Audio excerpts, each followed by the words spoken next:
ఏంటి బాస్, ఈ మధ్యన మనకి ట్రాఫిక్ లోను రెడ్ సిగ్నల్స్ తప్పట్లేదు, షేర్ మార్కెట్ లోను స్టాక్ మార్కెట్ లోను రెడ్ గ్రాఫ్లు తప్పట్లేదు. కానీ ఈ టైంలో కూడా నేను తగ్గేదే లేదంటూ పైకి వెళ్ళిపోయేది మాత్రం గోల్డ్. హాయ్, నా పేరు ఆదిత్య. వెల్కమ్ టు 60 పైసలు channel.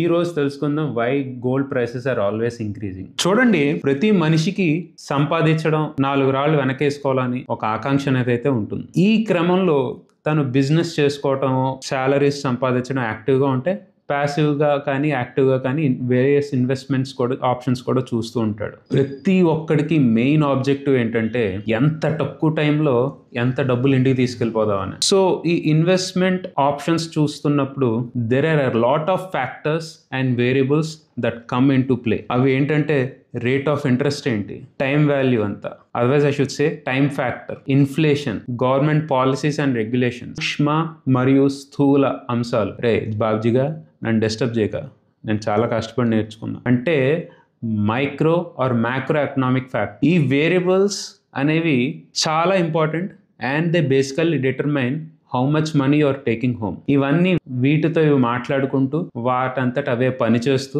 They determine your rate of return on each investment option. ఇవన్నీ మీకు అనుకూలంగా ఉన్నప్పుడు మీరు ఎక్కువ డబ్బులు ఇంటికి తీసుకెళ్తారు. అదే మీకు ప్రతికూలంగా, అంటే మీకు అగెయిన్స్ట్ గా ఉన్నప్పుడే కింద కాలుతుంది అందరికి. ఏం చేద్దామని ఆలోచిస్తాం. సో ప్లేట్ తిప్పుతాం. ఈ స్టాక్ మార్కెట్, షేర్ మార్కెట్ కాకుండా వేరే ఆప్షన్స్ ఏమన్నాయని చూస్తాం. అలా చూసినప్పుడు మనకు కనపడే ఆప్షన్స్ ఏంటి?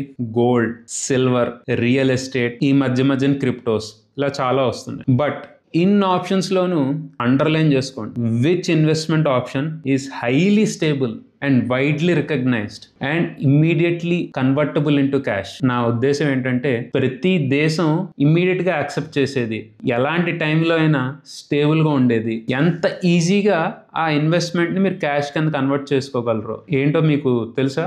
Correct, gold.